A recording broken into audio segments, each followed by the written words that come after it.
Hi, welcome everyone to today's Torah study. My name is Baruch Fogel, campus rabbi here at Torah Law School. Today's Torah study is going to focus on Mitzvot, commandments, and as the title of the lecture was given, was in a way a little bit comparison to legal rights, that will just be the beginning as the springboard for our discussion. I really want to thank Professor Raphael as sort of the impetus for the topic today. Professor Raphael, and some of you have had the experience or will have the experience in his professional responsibility, did I get it right? I'm going to say it wrong. Professional responsibility class, had a very interesting discussion. And it got me thinking. There are very big words that are bandied around. Justice. Justice is a big word. And do good. Very, very important words that have unclarity as to the actions behind them. So it got me thinking a lot. What is the impetus? What gets us to do actions?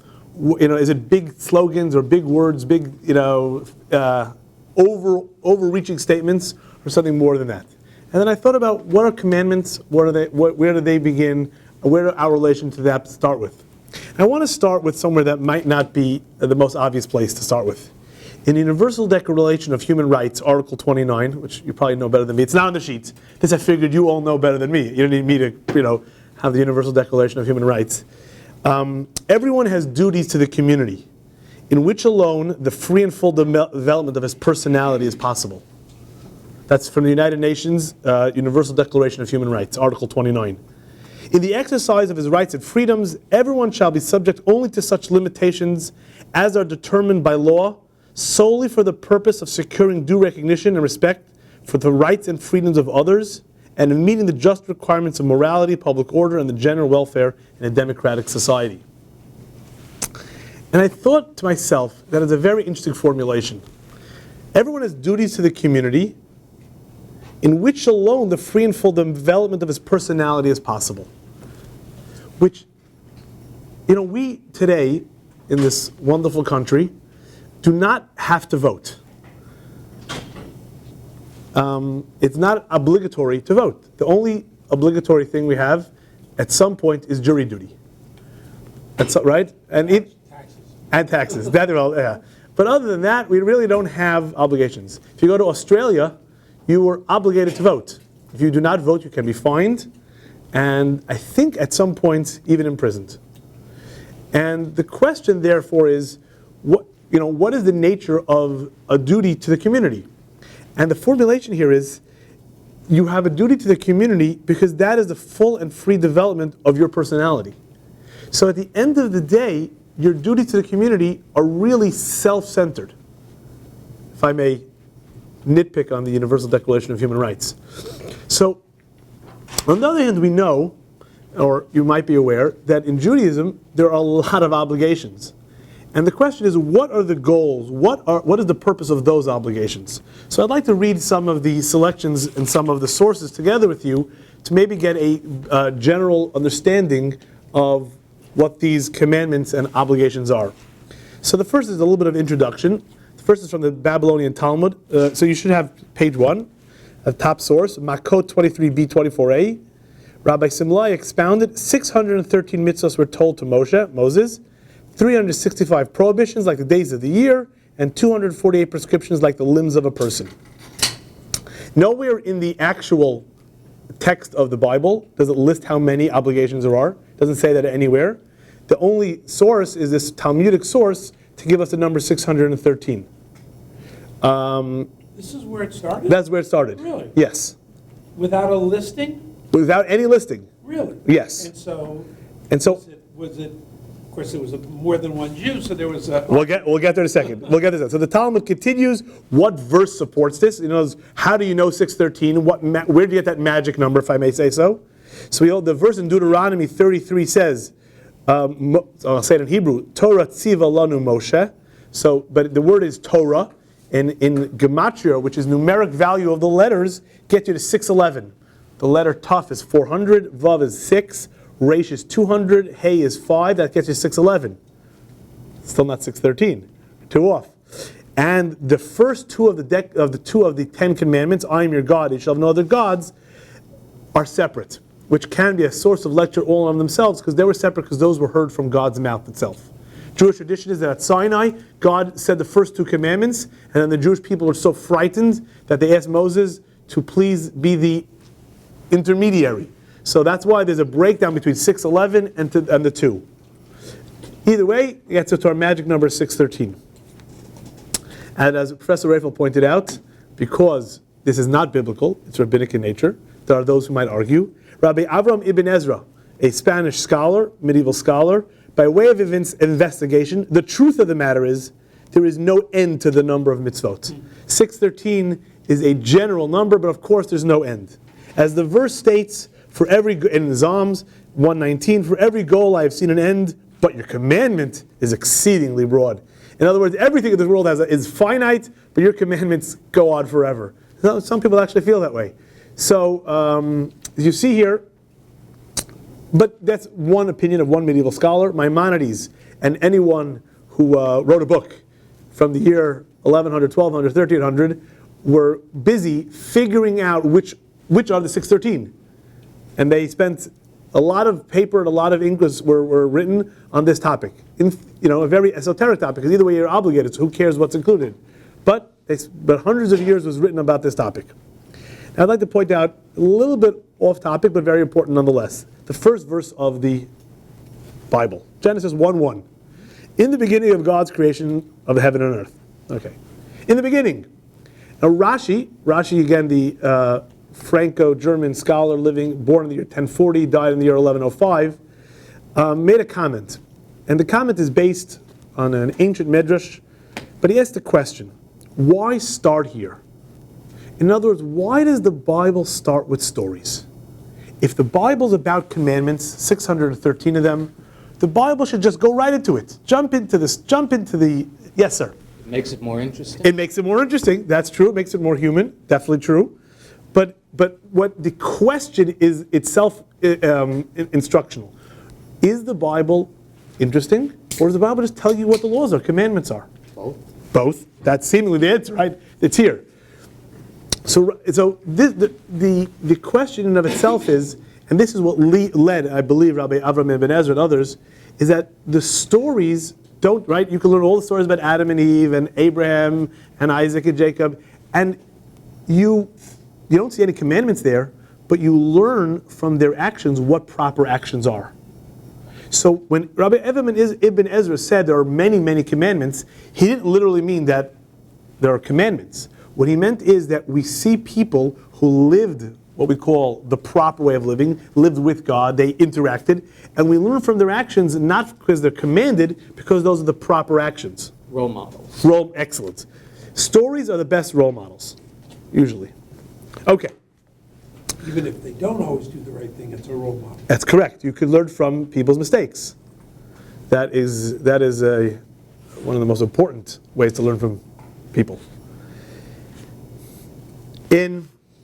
So now, that is a general introduction. And here we come to what the importance of, it's a midrash. It's also again, rabbinic source, not in the Talmud, in a midrash. And they ask the question, what does it matter to God if an animal is slaughtered by cutting its neck through the spine or the throat?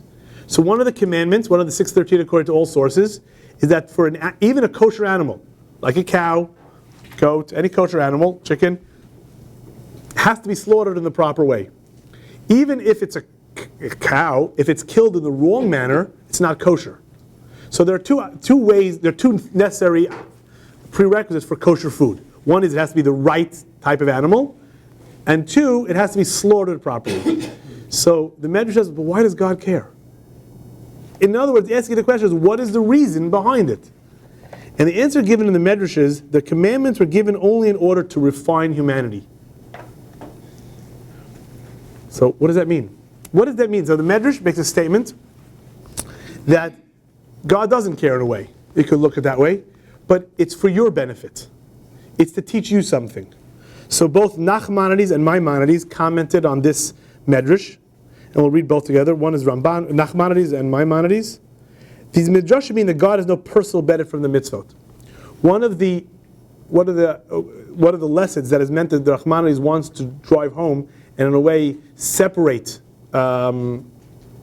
Judaism from, I guess, any idolatrous practices was that you're not doing God favors. You're not appeasing the gods. Right? If you read Greek literature, that is always something that is at the forefront. Make sure the gods are happy. And that the first thing that Nachmanides wants you to know is that that is not, or the Medrash, that's not the goal here. Rather, the benefit is for the person himself, to avoid damage, heretical beliefs, or despicable character traits, or to remember the miracles and wonders of God in order to know God. That is what it means to refine them, that they be refined like silver.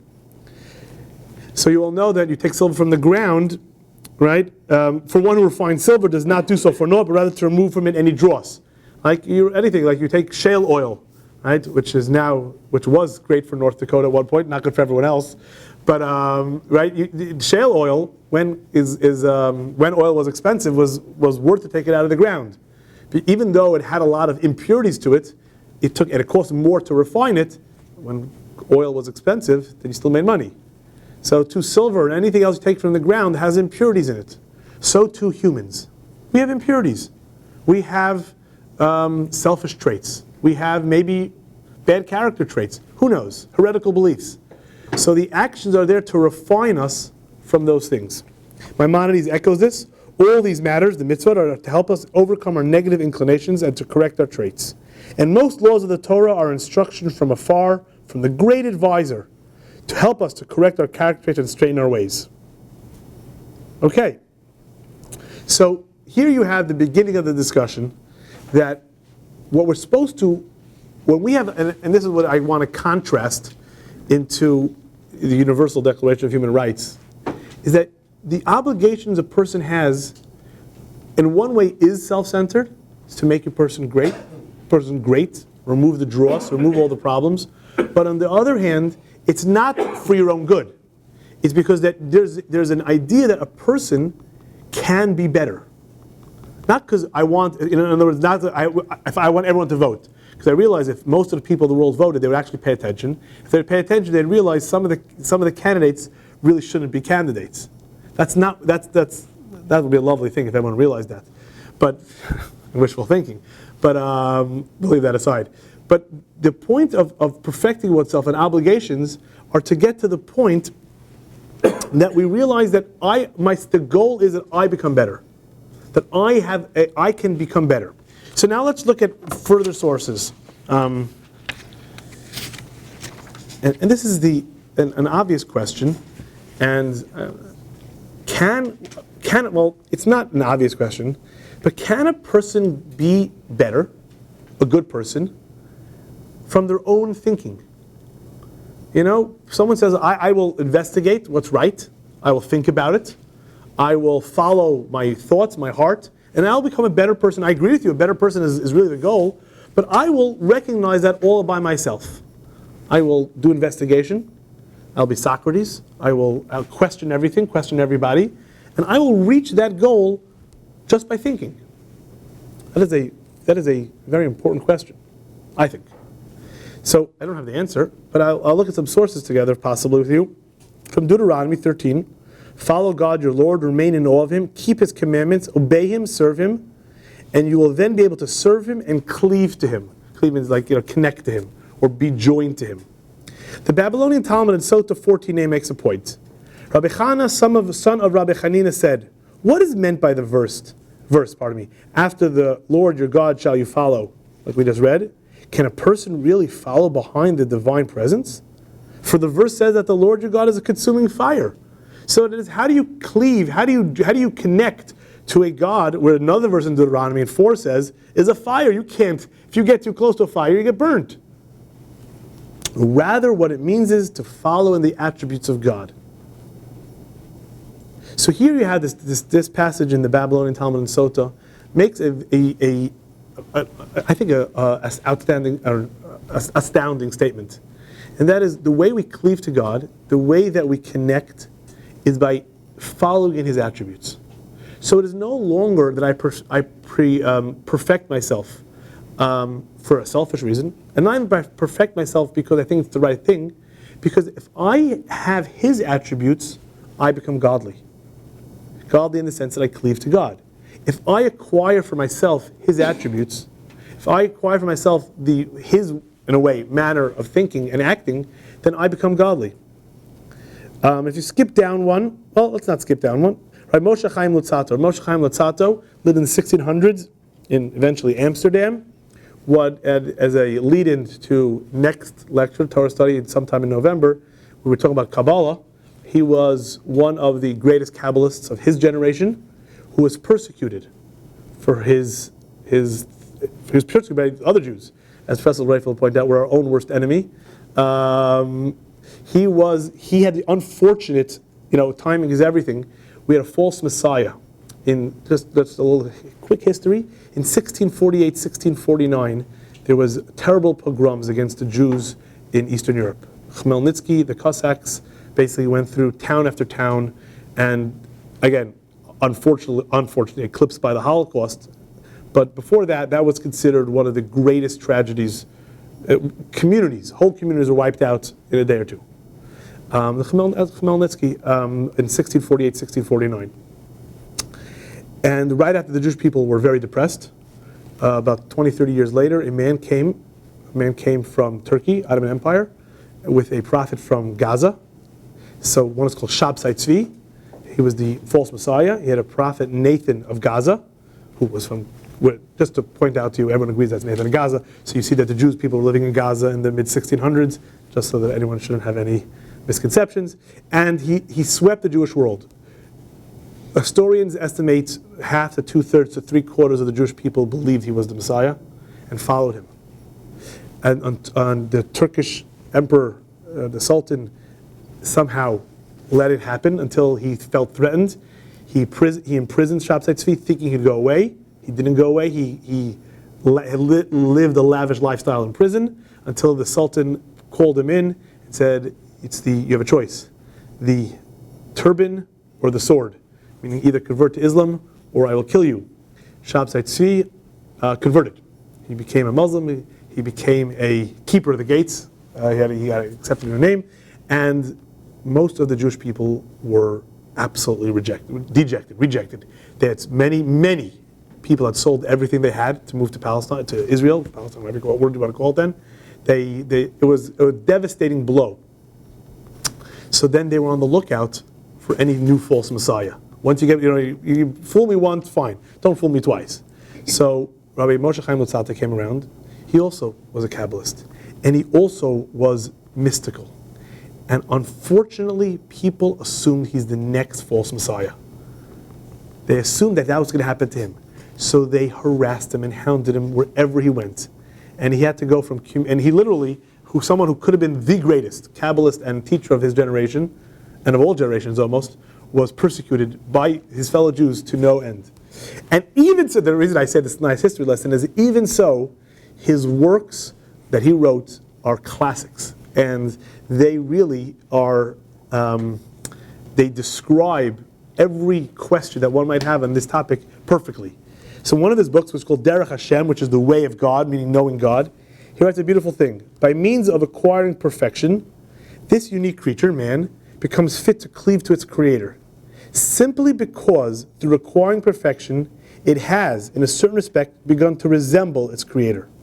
Moreover, by incorporating elements of perfection into itself, it cleaves to the creator's perfection and is drawn to him continually, until ultimately, its earning of perfection and its bonding and closeness to him are one matter. And he goes on to explain this, but this quote to me, really sums it up. And that is, the goal of perfection is more than I'm a perfect person or I'm doing the right thing. Is that I have reached way beyond the limitations that a human being has.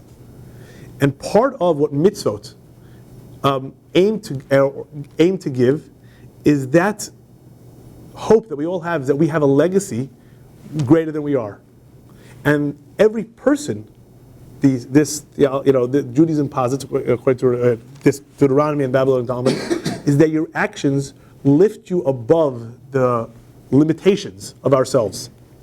And there's a new book which makes a little bit, I'm going to skip it, I just don't want to take up too much of everyone's time, but there's a modern book that just came out recently called Gateway to Judaism. We have it upstairs in the synagogue, and that's where I saw this quote. What's interesting is, if you take a look at the second paragraph from the Jerusalem Talmud, just as he is merciful and kind, so you should be merciful and kind. Just as he clothed the naked, Adam and Eve, so should you. As he visited the sick, so should you. That's in next week's Torah portion when Abraham had a circumcision, God came to visit him. As he comforted the mourners, so should you. As he buried the dead, especially we read at the end of the Torah and the Bible where Moses died, he died by himself, so God buried him, so should you. So we see here that there's actual descriptions of actions that God has said to have done in this world, and that you doing those actions, you're in a way emulating God. And these are things that we all do. We're all merciful. We all, obviously, if someone is in need, clothing, shelter, we provide it. We visit the sick, we comfort the mourners, we bury the dead. And we all do that because we inherently understand that, and as humans, we owe that to another human.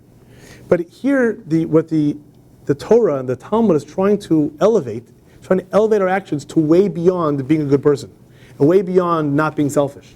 It's that, no, if you have the proper mindset, you realize that the goals of your actions can be much more than just yourself. You can be cleaved to God and become godlike. Now, there is another way of approaching mitzvot. There's a verse in Deuteronomy. God commanded us to perform all these decrees, to fear God our Lord, for our own good, for all time, to give us life as this very day. Okay, this sounds like obedience. That one of the things that God wants is that you want to listen to Him, that to show that you can be obedient. And we are aware, and as, being disingenuous, I mentioned there are 613 commandments. And then I picked the easy ones, being a good person, helping other people, the ones that we all logically would do. There's a lot of them that don't make sense. For example, some of you might be wondering why we eat kosher. What is the reason behind kosher? And I know it's commanded of us, but do we always understand why certain animals yes and certain animals no, or why you can't mix milk and meat? And then you can go on, there are many. You can't wear, and one of the classic examples are, you can't wear wool and linen together. A suit cannot have threads of wool and linen mixed together.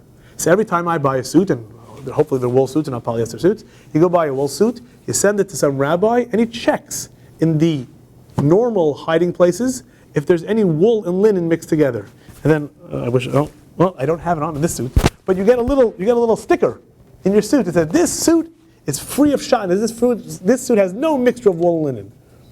It's something that's sometimes beyond comprehension. Why is that true? Why is it necessary? So how is it there are 638 commandments when you already have the 10 Right, correct. major commandments? That is a great question. 613 commandments out of 10. That was a great question. Rabbi Sa'ad, who was, the Gaon means he lived in Babylonia in the period of the Gaonim from, let's say, 650 till 1050. He lived in the mid-900s of the Common Era. Rabbi Sa'ad said, and he wrote a whole work explaining how those 10 are the building blocks for the 613. And he went ahead and placed each one of the 613 in those 10. Those 10 are general. Those 10, what we say commandments, in proper translation of Hebrew, it's aseres hadibros. The word davar in Hebrew is utterances. We don't call them 10 commandments, we call them 10 utterances of God. Diber, from the word speaking. And those utterances are God's revelation, and from that, everything splits up. So Rabbi Sa'ad asked your question, and his answer was, those 10 are the building blocks for the 613. Like those are the general statements, if I may. Interesting. Yeah. So, but we have many of those laws of the 613 that some of them don't make so much sense. Some of them do, some of them don't. So Maimonides makes a point. Even though all the laws of the Torah are divine decrees, meaning you have to listen because you have to be obedient. It is still fitting that a person contemplate them and give reasons for them as much as he can. And the early sages said that King Solomon understood most of the reasons of all the laws of the Torah. Solomon, as you know, is considered the wisest of all men. And the sage said even Solomon got close. I am not Solomon, or even close. So, but it's fitting for all humans to give thought. Maimonides was an Aristotelian. There were in the three monotheistic religions, there were three Aristotelians.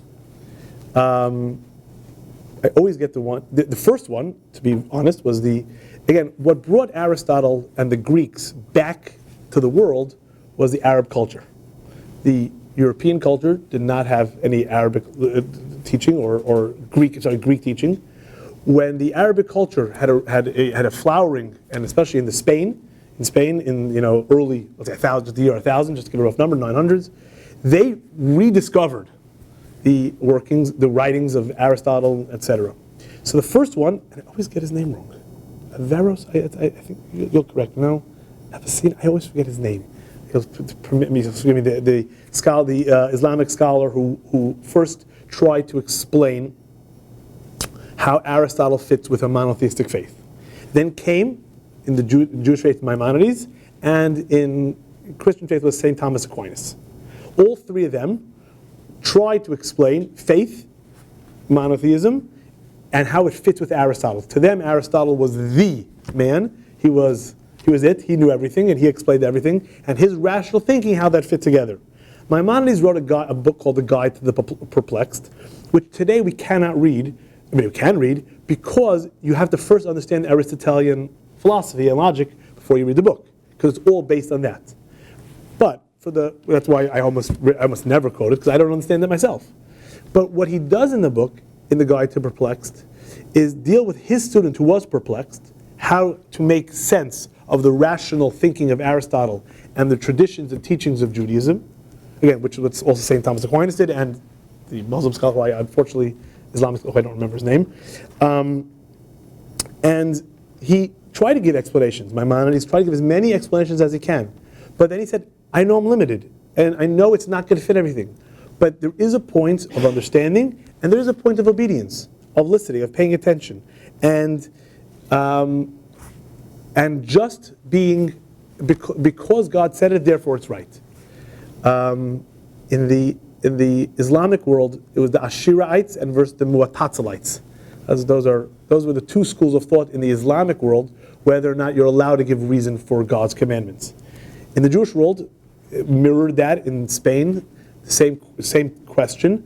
And Maimonides sort of tried to do both, but he definitely went on the rational side, because he was Aristotelian. Rabbi, it's Averroes. There you go. I always get that. That's the guy. That's the guy. Okay. I think it's pronounced differently, personally, but that's how you spell it, at least. I think Averroes. I think you put the emphasis on the first syllable, if I remember correctly. Okay. So I want to just. That's all good and fine. That's a wonderful thought process. But what if? How does it work in a way? Okay, with all these commandments, what are they supposed to do? So there's a famous comment from a Rabbi Aaron of Barcelona. When I say Aaron of Barcelona, that's my guess. There's a book written in the 1300s in Spain called Sefer HaChinuch, the Book of Education. It was written anonymously. Until this day, we haven't figured out who it is. Most scholars attribute it to Rabbi Aaron of Barcelona. We'll follow that. However, it's almost pretty clear that it's not true. But it was someone related to him, or knew him, or learned with him, because a lot of what he said in other places is incorporated in the book. So, it could be, some say it was his brother, some say it was his uncle, whatever it is. A man wrote, and this is the introduction to the book, let's call him Rabbi Aaron of Barcelona. Rabbi Aaron of Barcelona wrote at the beginning of his book, his son must have been not the most religious kid in the block. And this is a big rabbi. And his son spent his Saturdays hanging out, not going to temple so much, not learning so much. And him and his bunch of friends, teenagers, or I don't know how old they were, but his son. And Aaron of Barcelona wanted to write a book to inspire, to teach the basics with some meaning. Again, we're talking about in Spain. That's why it's important to know that it's in Barcelona. In Spain, you had the Jewish tradition of not separating oneself from the Gentile community. You would never have this book written in France in 1300. The Jews there lived separate lives. The Jews there were concentrating on the Talmud. They weren't interested in the culture around them. And there was no intermingling. In Spain, for 300-400 years, that was not true. that Maimonides was a product of that, Chazda ibn Shaprut.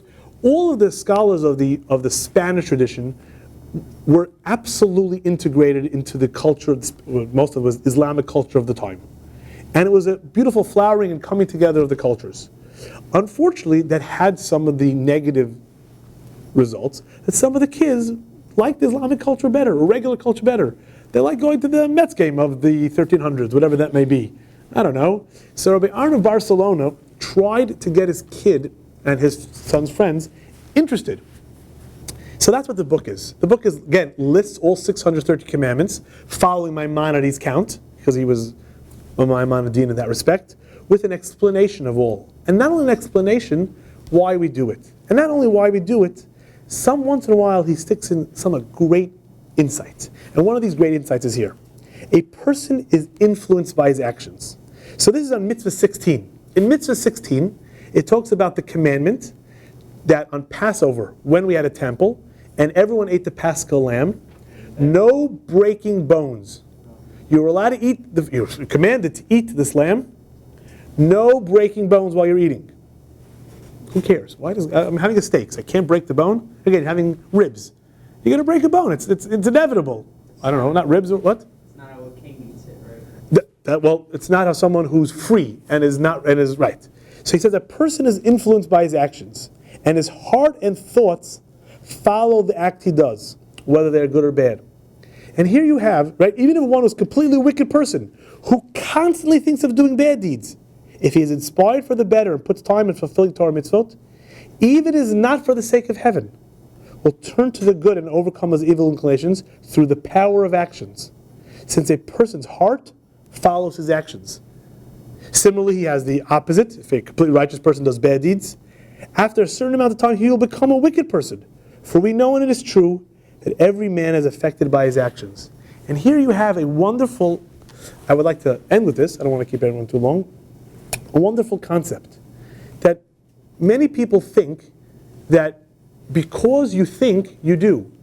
And that's what really, to put this in perspective, like when you hear the word justice, so you say, okay, I have this great concept, what actions can I do that are just or bring about justice? Here, and mitzvos in general, and as Rabbi Aaron Barstow points out, is the reverse. You first find the actions that will influence you. You find the actions which you can't know yourself. That's why we have mitzvos, where we have commandments that say these actions are godlike. These actions will bring you to a low level, and through acting, through the actions, they will change you. Actions influence a person's thoughts, as opposed to a thought influences a person's actions. Now, obviously, we know a thought influences a person's actions, but the flow and the beginning and where we start from should be that the actions influence our thoughts. And this is where, again, to the beginning, when you have a wonderful thought and you don't know how to carry it out, it's very difficult. And then it can get lost in translation, or it can get lost in good intentions, which unfortunately it does. Now, I'm sure that many of you who started law school had great intentions and want to change the world, save the world as you become lawyers. And every day as I walk upstairs into the admission suite and I have those few pictures of, right, I always see them every day. Does the world need another lawyer? And there's 4, I would say, tragic pictures of how lawyers can influence the world. And that's like it's a great idea, and it's a great, going into the admission suite to get someone to go to law school. But how many of us eventually do that? I don't know, not too many, I'm going to guess. But on the other hand, if you start with your actions, that you do the right thing, and that it changes how you think and how you, in a way, act further, that is a much more concrete way. And that's just what the thought process I had today regarding mitzvot. Hope you'll join me again November something or other, on a Monday, same place, same time, for lunch, and a thought of how does the Kabbalah, what is Kabbalah, and how does that influence this discussion? So this is really part 1. I hope you join for part 2. Does anyone have any questions? Yes, sir. Yeah, what are those 4 tragic... Pictures? Yeah. You'll have to go upstairs to the admissions. Monday the 23rd. Monday the 23rd of November. Hope to see you all there. Who wrote Who wrote Gateway to Judaism was written by Rabbi Mordechai Becher. If you want to borrow it, just let me know. It's upstairs in the synagogue. There's a book, Gateway to Happiness. That is true. Not the same one. Not the same person. Okay, thank you all.